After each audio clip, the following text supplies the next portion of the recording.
Rukus Avenue Radio.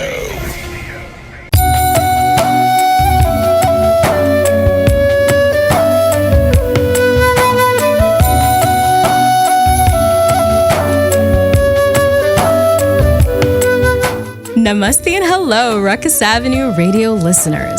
This is your correspondent, Dr. Priyadarshini G. I'm an actor, producer, and have my PhD in strategic media. But my most powerful asset is that of a storyteller. And my show is about giving that scope and limelight to other storytellers making a powerful impact in entertainment, media, music, charity, and otherwise. Catch the show where I invest in storytellers and share their stories across the globe only on Rukus Avenue Radio. Rukus Avenue Radio. Hello, I'm Alexx O'Nell, and you're listening to Rukus Avenue Radio, now available on the free iHeartRADIO app. Hello, Rukus Avenue Radio listeners. This is your correspondent, Dr. Priyadarshini G. Now here back for Season 3 of the Dr. Priyadarshini Show on Rukus Avenue Radio, now available on the free iHeartRADIO app. I have the honor of speaking with a prominent actor from the Indian film industry, Alexx O'Nell. Alexx, welcome to the show. Thank you so much, Dr. Priya. It is a pleasure to be here speaking with you on Rukus Avenue Radio. I'm a big fan of your work, and obviously we know each other as personal friends as well, so I'm very excited to have this chat with you today. It is an honor to know you on and off the camera, and I would love for our audiences to get to know you and your work way more resoundingly in the North American circuit and also as a musician. So without further ado, Alexx O'Nell is an American-born actor and musician who has starred in over 40 films, TV programs, and video-on-demand series. He has worked in English, Portuguese, Hindi, as well as numerous other Indian language films. Alexx made his film debut on the silver screen with Chini Gum from 2007, up through his most recent release and 40th film, now streaming on Amazon Prime, Watan Mere Watan. He's also gearing up for his 7th music release, which he will share more about shortly. Alexx, what an amazing repertoire of work. And you've had such a diverse career. Beautiful introduction. You're welcome. Please. So you've had a diverse career spanning both India and international projects.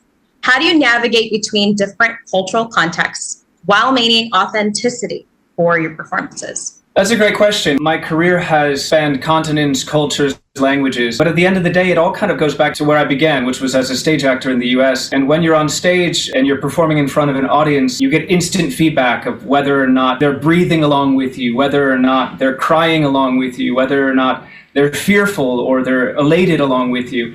And that was a great way to begin as an actor. It really taught me what I needed to know then and what I carry with me through till now, that whether it's Tamil, English, Hindi, Malayalam, whether it's theater or television or film, we're all trying to do the same thing that I've been trying to do since my theater days, and that is make an emotional connection with the audience. The context may be different. It may be song and dance Bollywood, or it may be just non-verbal at all. It might be experimental theater, but at the end of the day, what you're trying to do is create that emotion in the audience, tell a story. And so regardless of the context, really that is always the goal. But that's not to say context isn't important. It's lovely working in this massive industry, larger than life Bollywood, but it's also equally fun working on the smaller projects that are built on a shoestring, that really have nothing more than the heart, the ambition, and the love and the joy of the cast and the crew, the director, producer, and writers. Context is important, but it doesn't change the fundamental thing that we're doing, and that is telling a story, connecting with the audience, and giving rise to an emotion within their hearts. That's beautifully stated. And you talked about how emotional significance resonates with audiences. So you mentioned that you started in community theater to becoming a recognizable face in Indian cinema. What have been some of the biggest challenges that you've faced along the way?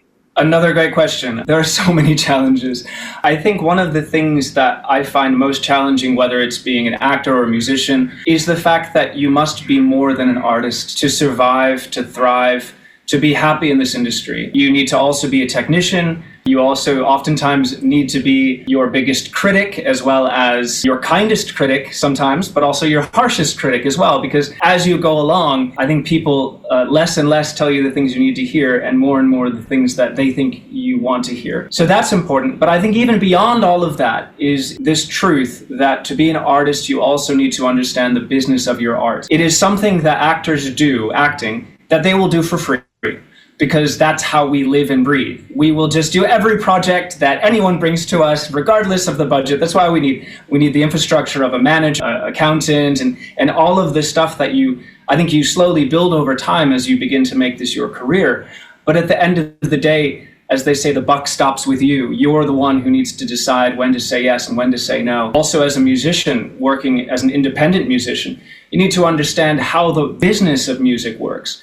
So of all the things that I actually spend the time on these days, my time on these days, I would say making music and acting are the least, unfortunately. And those are the things that I love doing the most. But there is so much around it that you need to understand nowadays. I think it was Jason Alexander, who's famous for Seinfeld, playing George on Seinfeld. He put it so well. He said the days of just being an actor and hoping that an opportunity comes and that you're able to meet that opportunity and make something of it, those days are gone. Now is the time when you need to create those opportunities for yourself. And what that means is, as an actor, you need to start writing. As a writer, you need to start directing. Director, you need to get behind the camera and start shooting. You need to learn every one of the pieces of the industry in which we're involved. And that can be exhausting. It can be disheartening. Every day is different. Every day is a learning experience. I would say, to answer your question very succinctly, the biggest challenge of being an actor is the fact that acting is the thing you do the least of. It's all the other things that go along with it. I can completely relate to that. As you know, when sometimes in this industry you say, hey, I'm an actor, they're asked, okay, what else can you do? And that's a question I got asked a lot. Yeah. And so in terms of what else can you do, you can say, hey, I can write, I can sing, I can do this, and this, I can produce and have all these other positive things that you can do. Well, I know how to manage my time accordingly. I'm a punctual person. I am a professional. And I think that's a really great takeaway for aspiring actors or artists anywhere in the world, for them to understand the business aspect of it. For myself, that's the reason why I went back to film school, is to hone my craft and to kind of take the time to learn these things. And at the very least, if not be an expert in that specific field, to have that appreciation for all the hard work that the different departments put into making the magic of cinema happen, and regardless of what platform it ends up landing on. But you also mentioned that you appeared in a range of roles across various languages, including Hindi, Tamil, Bengali, and Malayalam. So how do you approach language barriers when we're preparing for a role? Well, it won't surprise you for me to reveal that the language of cinema across India is English, the language of making cinema, whereas the language in which the cinema appears will be different. If you're in West Bengal, Bengali, and Tamil, Telugu in the south, etc., Hindi across the Hindi-speaking belt. But directors still say action and cut. You still have your synopsis in English, at least I do. When it comes to delivering the dialogues, first of all, I've built a great team. First and foremost, I built a great team. So whenever I embark upon a project, I have a trainer to work with in each of the languages that I work. Generally, that is Hindi, Bengali, and some of the South Indian languages as well, where I've been called upon to deliver dialogues in those languages. But for the most part, it's Hindi. I've been working with the same team for years now. The film in which I spoke the most Hindi till date would have to be Watan Mere Watan. When I spoke Sanskrit in Aarya, I had a trainer specifically for that. Obviously, spoken also Portuguese and so on, different languages in different films. Each time I've called upon the expert abilities of a trainer and trusted them and worked hard with them in order to render the dialogues in my own voice. And then what I do is I combine the practice of those dialogues with physical activity. I know it's very strange, but I'm revealing to you my process here. I will break down alongside my trainer the dialogues into their individual syllables. Even if I already know the meanings, I want to get it right, because I don't want anyone tripped up on my pronunciation and have them get pulled out of the story for a moment and think, oh, what was that? So I want to get it as close to perfect as possible, knowing I will never be perfect, but shooting for 100% and hopefully getting somewhere near 90. So we pick apart the dialogues. I record them all in my own voice in a number of different variations, obviously due under the supervision of my trainer.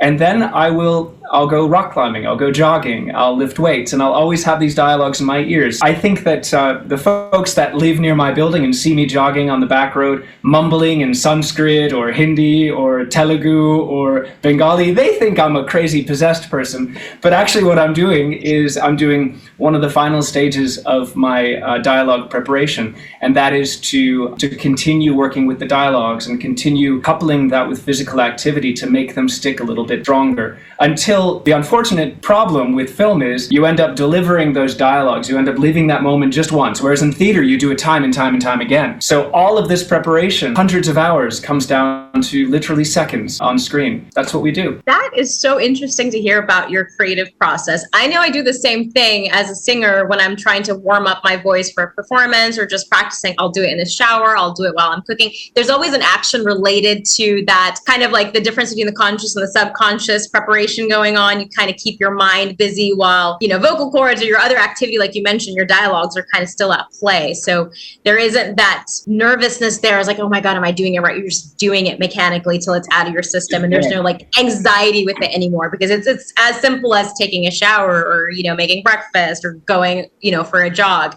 And I think that's like that subconscious switch that actors make. Then you can put any other action in, because it is so natural that your dialogues flow. And then you can change the way that you want to perform that particular scene. You're not stuck with whatever that one action was that you were doing when you were rehearsing it. I think this is something that actors need to really need to pay attention to. So all of you out there, that when you practice your dialogues and you've decided this is how you're going to perform this scene and that's all you're going to do, when you arrive on shoot, the horses that were supposed to be there are not there. The building that was supposed to be there, now you're outside. It was supposed to be daytime, now it's nighttime. Practice your dialogues in as many different contexts, actions, movements as you can, because that will allow you to effortlessly deliver those dialogues and create that emotion regardless of what's happening around you. As you know, film shoots are just chaos. Like literally, they will call you at 1 a.m. and you'll be able to start shooting by 1 p.m. for nobody's fault, only because an accident happened, the power truck never came, or any 10,000 different reasons.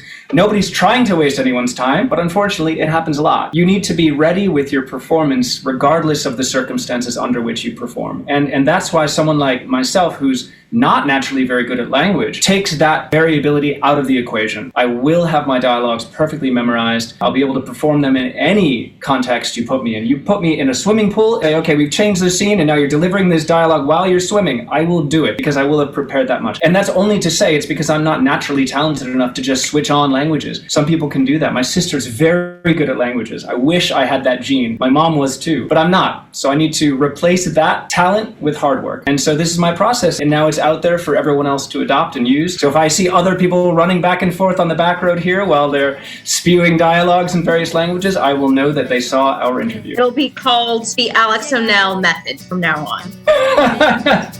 Thank you. You mentioned a lot of different things in terms of how do you adapt to the acting style in terms of language. How do you adapt to different genres or period pieces like Watan Mere Watan? What do you do to prepare specifically for that? That's a great question. As anyone who has seen Indian cinema knows, the colonial period from, let's say, the 1890s to the 1940s were a very tumultuous, nation-defining era, out of which so many interesting stories have come, and which also lends itself to the backdrop for a lot of fictional stories. I would say about a third of my projects actually take place in that particular period. Has really been a masterclass in India's recent history. For example, in Watan Mere Watan, intimately what was happening in Mumbai in 1942. Obviously, I've also worked on so many other projects that have spotlight on a particular moment in history, like in the 1930s Chittagong uprising, and extremely interesting. And it truly was my privilege to be a part of telling that story. Each time I take on a role that is historically based, I'm thrust back into taking classes in that masterclass once again, because it's critically important to understand the zeitgeist, to understand what was happening at that time. And when I was looking at Watan Mere Watan, for example, it wasn't just important that I understand what was happening in Mumbai in 1942, but what was happening in the European theater of World War II. What technology was being developed? If you haven't seen the film, I won't ruin it for you, but the concept is that certain technologies were being developed that allowed my character, John Lyer, to hunt for Congress radio using a triangulation method, which essentially meant that we would track the strength of the signal. Utilizing 2 mobile vans, we would be able to triangulate where they were.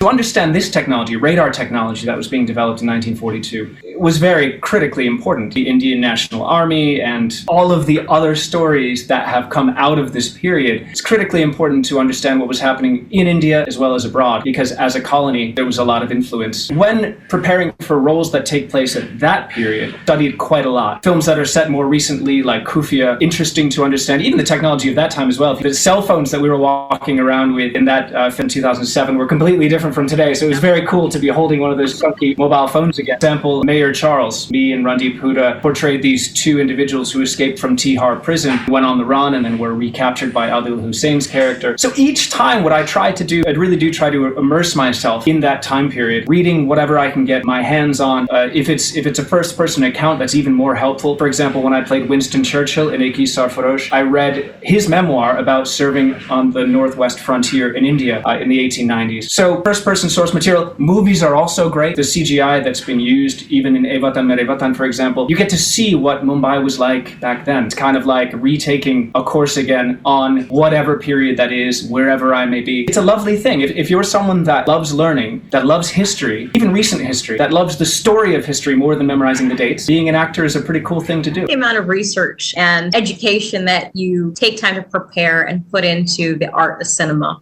Because a lot of the times you see people just watch a film or just let the director or the creative at that time just tell them what to do. But you as an actor have taken that proactiveness to kind of bring your perspective, the character, and your research and your relevant historical value in that timescape to that particular storytelling. So I think that's a wonderful process, and it brings back the education behind the entertainment. With the language question, I want to take that variable out. My unfamiliarity with any aspect of who I am in that time period or what else is happening then. If somebody asks a question, what is happening in Western Europe right now? I can give them the answer. I can tell them in 1942, this is what was happening. Because it's critically important as a British officer who's relying on the infrastructure, actually the naval infrastructure, to help him to find where Congress Radio is functioning. I just have to be the expert on who my character is, the time period in which he's existing, the place where he is, obviously all of the other things that we as actors place so much emphasis on. What are his motivations, the reasons why he does what he does. Just like with language, I'm not the most talented actor in the world,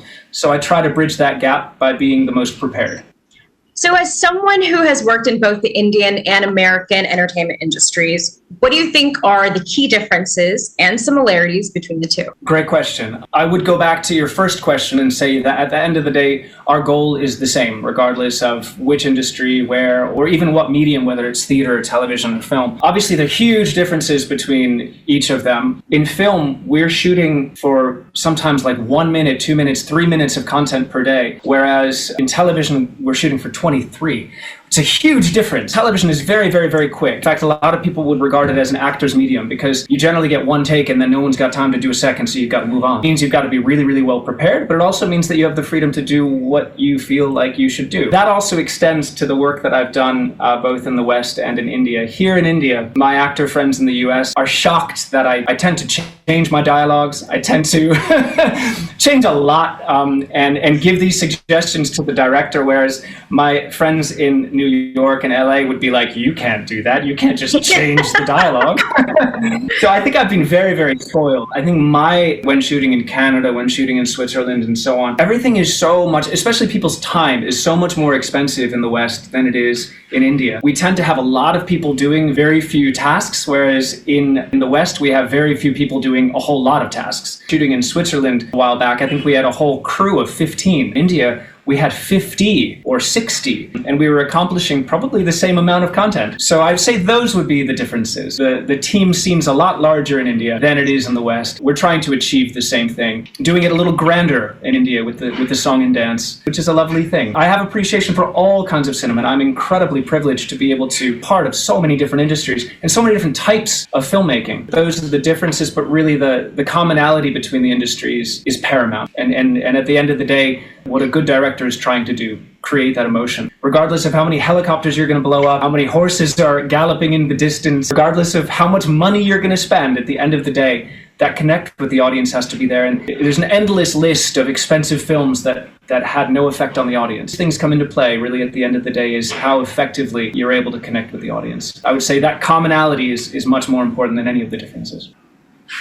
Alexx, Alongside your acting career, you're also a renowned musician with many different musical talents. So how do you balance your passion for music with your acting commitments? Great question. I want to say that music is my first love, but I love acting just as much as I love music. I would say that there are two art forms that I love equally, but give me completely different types of fulfillment. As an actor, I get to be a part of telling these incredible stories, other people's stories. I get to be part of a team of some of the most talented and skilled directors, technicians, actors, anywhere in the world. And that has been a unique and incredible privilege. As a musician, when I began releasing my music, it struck me that I was actually telling my own story, a very personal story. And because of that, I'm connecting with people in a much more personal way. The reason why I took so long to start releasing my music, although I hadn't admitted this to myself, was the fear associated with opening myself up and being so open with an audience that knew me as an actor and thought they knew me as a person, kind of showing them who I really am, because that's what music is for me. It's like opening up my diary and letting the whole world see. And I think that although I told myself for years, I'll get around to releasing my music, I just don't have the time because I'm shooting so much. It's when the pandemic hit that all my shooting stopped. I was faced with this moment where I said to myself, well, now I have the time. I have no more excuse. I have to put the music out now. That's when it occurred to me that it wasn't the time. It was the fear of ridicule, fear of indifference. Even opening up your innermost thoughts to someone and have them say, yeah, okay, whatever. Even indifference, I think, is terrifying for an artist that's creating something that is wholly and completely them. As an actor, I'm delivering someone else's lines and someone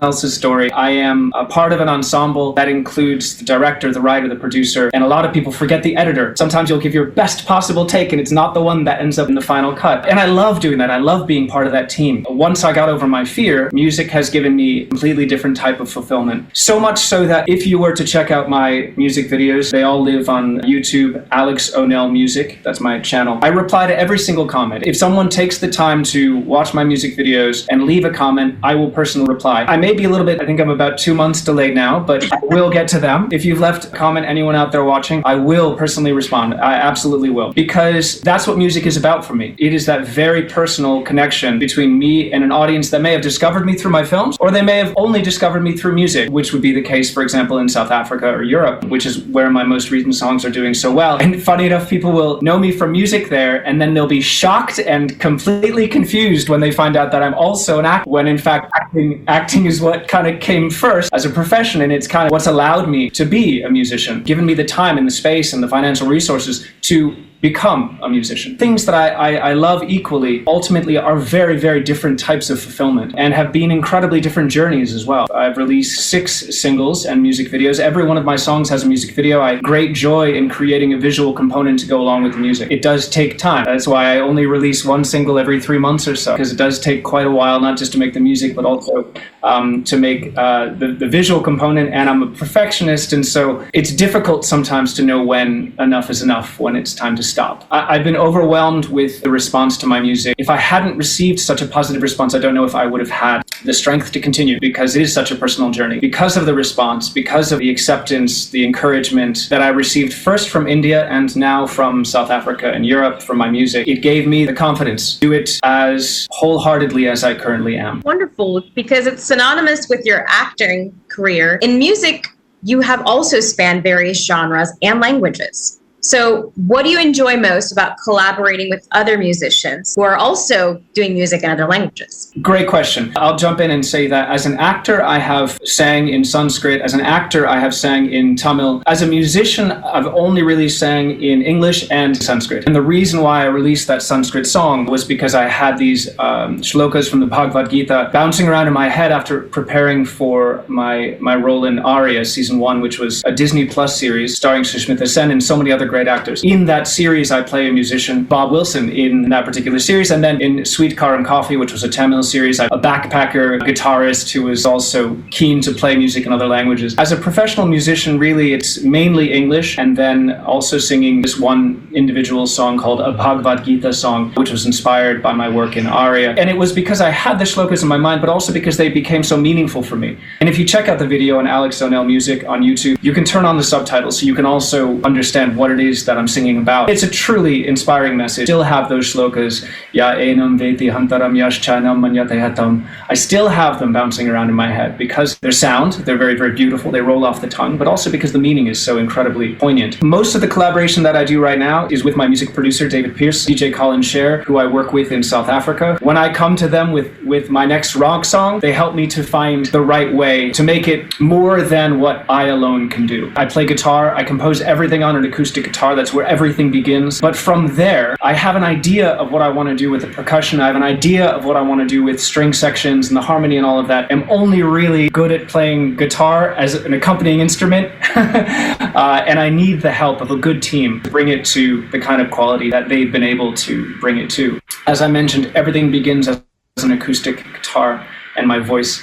And it begins from me sitting down and dwelling on a very intense moment or a very strong emotion or something I'm trying to work through. So my music also has kind of this melancholy tint to it because that's out of which most of my music comes. When I'm in a good mood and when I want to go out and party and meet friends, I do that. I don't sit at home and dwell on a moment and write a song. But it is kind of my therapy and my catharsis to take a difficult emotion, an intense emotion, and from that to create something that I love. Because I have to love it first, or else I'll never replay those same chords. I'll never sing that melody. I'll never develop those lyrics unless it's something that I truly, wow, I'm like, I love this. I don't know where the compositions come from. A lot of different musicians, even Bob Dylan will say that they're just floating around in the ether. You just have to accept them. You have to be receptive to melodies and receptive to music, and perhaps that's true, I don't know. What I do know is that out of strong, intense, difficult emotion, sometimes I'm able to create something that I love. That's how music helps me. I love to collaborate with more musicians. I would love to accept their sound into mine. I would love to give mine to theirs. But unfortunately, because of time constraints and because I just have so much music already in me that I want to get out, I haven't been collaborating much. Delraz Bunsha and Debrapito Saha, who are both friends of mine with whom I collaborated on a Bhagavad Gita song, are incredible musicians. I would love to work with them again. Delraz is just about the only other person that I know in the world that can sing in Sanskrit because she and I sang in Bob Wilson's band in the series Aarya, so that was the obvious choice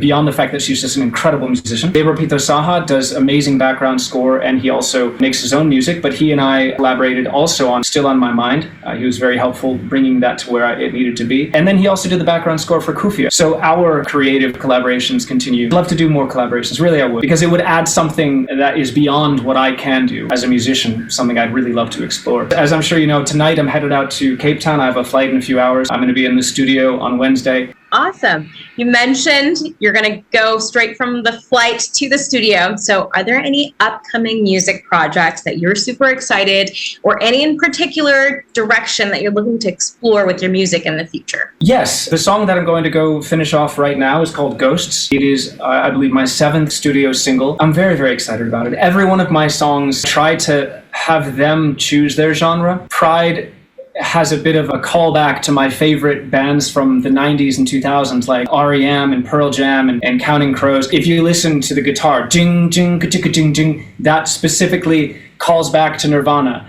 and Smells Like Teen Spirit. You've got a rock organ that was inspired from The Doors, Break On Through, and if you listen to the end of the chorus, you'll hear those notes hit with the organ. The percussion is much more current and modern day. That song just kind of found its way into that sound, as did These Four Walls. These began as an acoustic song. In fact, I released an acoustic version after releasing the main version, and that just begged to be an upbeat, poppy song. And Ghosts is moving more in an electronic direction. Just like as an actor, I'm keen to explore different roles. I'm keen to explore different genres. Even though everything begins on an acoustic guitar, those musicians out there, they'll know once you have a composition, it can go in any direction. And I think the challenge is to allow the song to find its own genre without forcing it into a space, without saying, I'm a rock musician, it's going to be a rock song. For those people that do that, I'm okay with people being confused. Is he an electronic musician? Is he a rock musician? Is he a pop musician? It's okay. I want every song to have a life of its own. Ghosts is going to be very different from everything else, but I hope that the people that liked These Four Walls and people that liked Pride and Still in My Mind and 20 Days and Bhagavad Gita song, I hope they'll at least check it out. Maybe they won't love it, but maybe they will. I think we all have very eclectic taste. I don't know anyone that says I only like one particular type of music. Hopefully those that have come along for the musical ride so far will continue to stay on board. I agree. It feels like a lot of the times entertainment industry and insiders would like to put people into boxes that I think audiences don't always agree with. So as an audience, I can say I like a romantic comedy, but I also like suspense and thrillers, or even a horror story, or,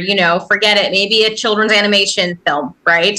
And the same thing can be said to music. And I think what you're mentioning also resounds with Beyonce, with what she's going through and diving into country music. And a lot of people are like, oh, well, she, how? And she's like, this is how I started. Not just diving in, but dominating country music. It's like, wow, what can Beyonce not do is the question. Right.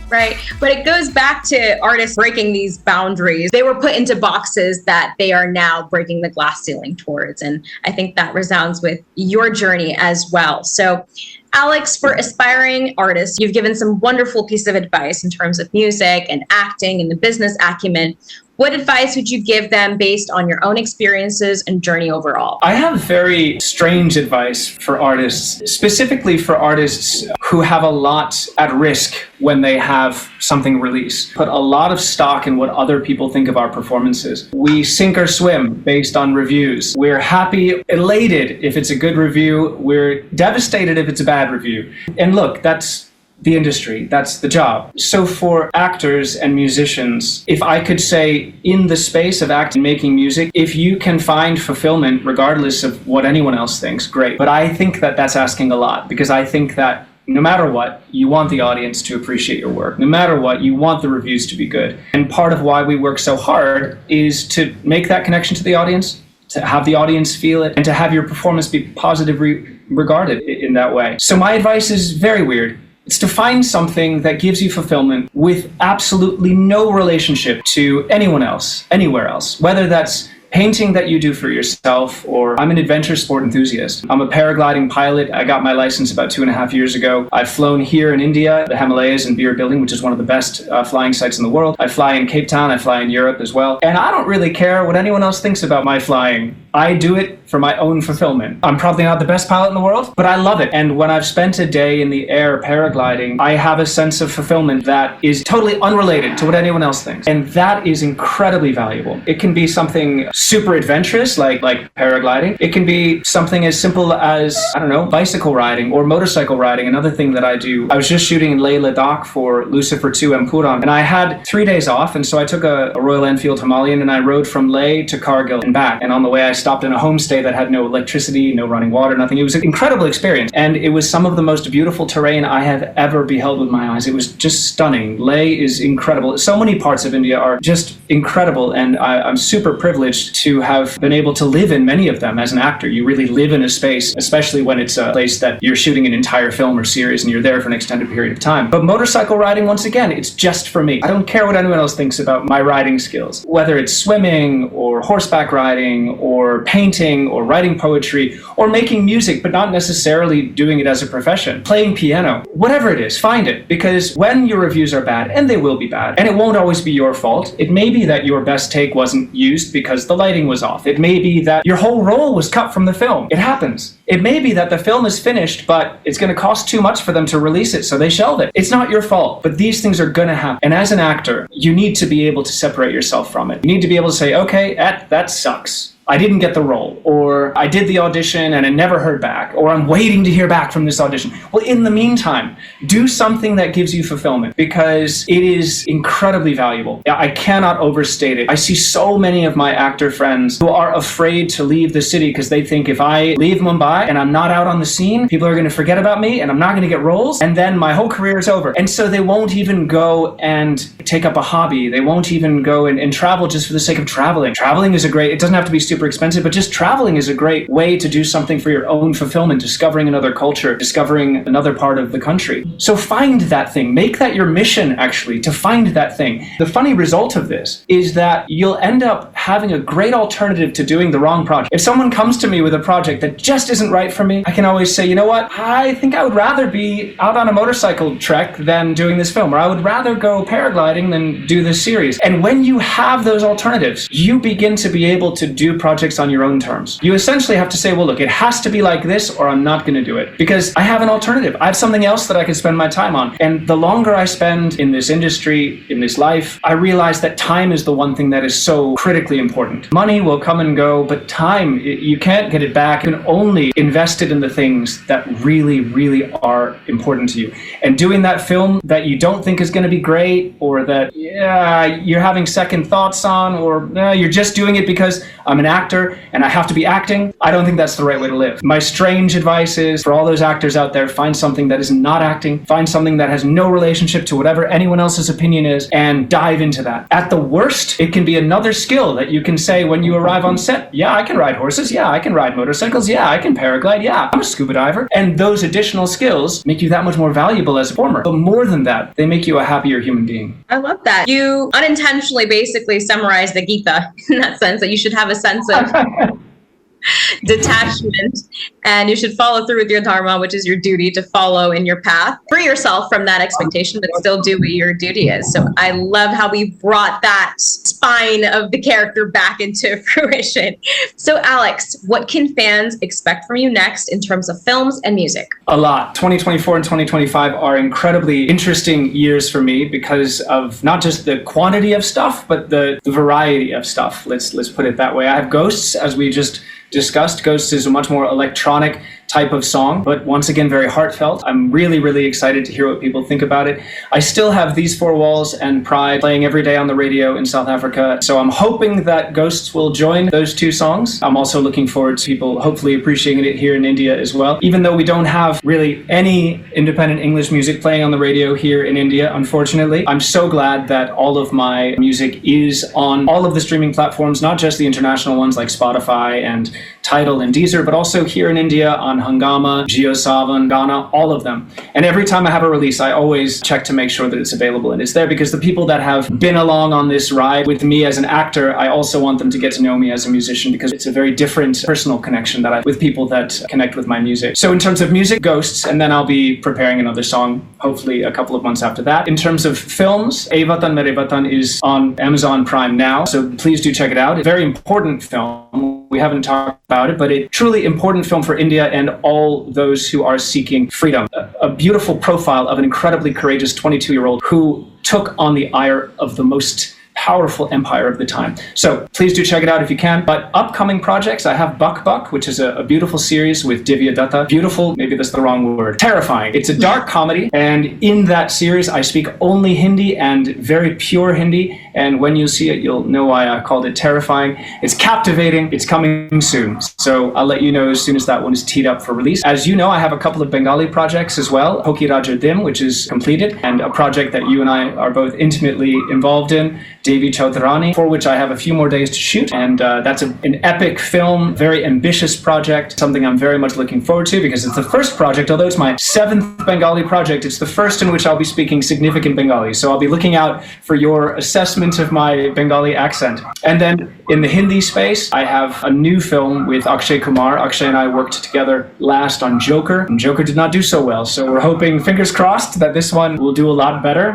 It's a very interesting courtroom drama, but it's not been announced yet, so I can't talk too much about it. And then in the South, I have a very interesting project called Lucifer 2 Empuran, which is the second installment of the Lucifer franchise, which stars Prithvi Raj and a host of amazing actors, including Mohanlal. So shooting with Mohanlal was an incredible experience. This is the second of 3 films in this franchise, and the third one will be starting hopefully soon after the second. But we still have a few more days to shoot that, so that's a little ways off. But yeah, so many things, and a few films that haven't been announced, so I can't talk about them quite yet. Pule is another great project that stars Pratik Gandhi and Petralika. It was a pleasure to work once again with Anand Mahadevan, who's a phenomenal director who really shines the light on these very important social stories. So yeah, lots of stuff. But you check out my IMDb and you'll be able to see all those films and projects, all those films and series, and even my music updated there, because each one of my songs, as I mentioned, has a music video, so they also appear on IMDb. So many cool things happening in 24 and 25, and I'm just overcome with gratitude to be able to be living this journey as a musician and as an actor, overwhelmed with gratitude that people continue to welcome me on their screens and in their ears. It's a wonderful, wonderful thing to be able to make your passion into your profession. Alexx, it's been a pleasure to have you on my show, and I'm sure with the rest of the amazing fans of Rukus Ave Radio, as well as myself, we wish you all of the best for your future endeavors and film and music projects coming out in 24 and 25, specifically for the project that we have shared space on and off camera with Devi Jyotirani. And where can fans find you online on social media? You can find me mostly on Instagram at Alexx_O'Nell. That's ALEXX_ONELL. I am not very good at social media.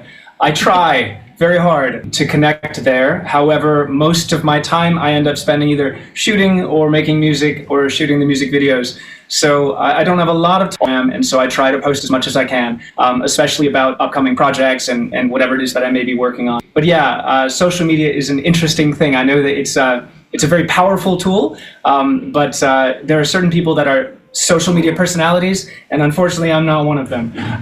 But I look forward to connecting with you on Instagram and on my official artist channel, Alexx O'Nell Music. And then you can find all of my songs on all of the platforms worldwide, as I mentioned before. That includes platforms that are specific to India, like Gama and JioSaavn in Ghana, but also those in the US that people use a great deal, like Pandora and Tidal and Deezer and Spotify, of course, and Amazon Music, all of them. So please do check out my music. All of my stuff are there. And, the music videos, as I mentioned, are on YouTube. It has been absolutely my pleasure, Dr. Priya, to join you here on Rukus Ave Radio. What a wonderful chat it has been. Thank you so much for all the compliments that you've thrown at me for my music and for my films. I don't know if I'm deserving of all of them, but I'm super appreciative of them. Very, very grateful for you taking this opportunity to introduce me to your audience. I look forward to many more chats. Thank you so much, Alexx. All right, Rukus Ave Radio listeners, this is your correspondent, Dr. Priyadarshini G, signing off, but stay tuned for my next episode on Rukus Ave Radio, now available on the free iHeartRADIO app. And until next time. So this first song is called Pride. It's my most recent release, and if you like it, please check out the full song on all streaming platforms worldwide, and the music video at Alexx O'Nell Music on YouTube. 24 hours I've been lying awake since I woke up to the message that you're walking away. There are a million things that I could say to make you stay. I'll sit here in pain of what you did yesterday. 'Cause it's been 7,000 miles and 20,000 trials I've tried for you. And now is the time for my pride. Now is the time to remember the worst. Not yet the time for regret. Now is the time to forget that you always believed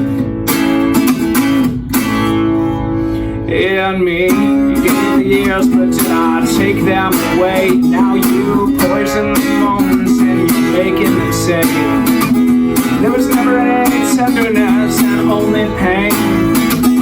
And to see it for a moment would be more than you can take. It's been 7,000 miles, 20,000 trials I've tried for you. And now is the time for my pride. Now is the time to remember the worst. And not yet the time for regret. Now is the time to forget that you always believed in me. So this song is called These Four Walls. I released two different versions of the song, the main studio version and an acoustic version. And if you like the song, they're both available on all streaming platforms worldwide, and they both have music videos at Alexx O'Nell Music on YouTube. Well, I'm getting used to just waiting by the phone for you and looking up your photographs online. And I'm getting used to you just waking up alone, and I'll be searching for my phone to find you. But these four walls, they're always on your side. These four walls, they watch, they laugh, they judge, and they lie. These four walls, God, and outside. There's these four walls, these four walls are mine. And you know I tried to fight for you, to be perfect, strong and right for you. I'm falling and you're falling out of me. And all your dreams as they're fulfilling, I was wanting there and willing, heart that's racing for a mind out of time. But these four walls, they're always on your side. And these four walls, they watch, they laugh, they judge and they lie. And these four walls cut inside. There's these four walls are mine. There's these four walls are in mine. There's these four walls are in mine. This is your correspondent, Dr. Priyadarshini G. Roy, signing off with another episode for Rukus Ave Radio. Stay tuned and catch more updates with me on social media at Dr. Priyadarshini G. Roy or PriyadarshiniFilmsAndEntertainment.com. Stay tuned, and until next time. Rukus Avenue Radio.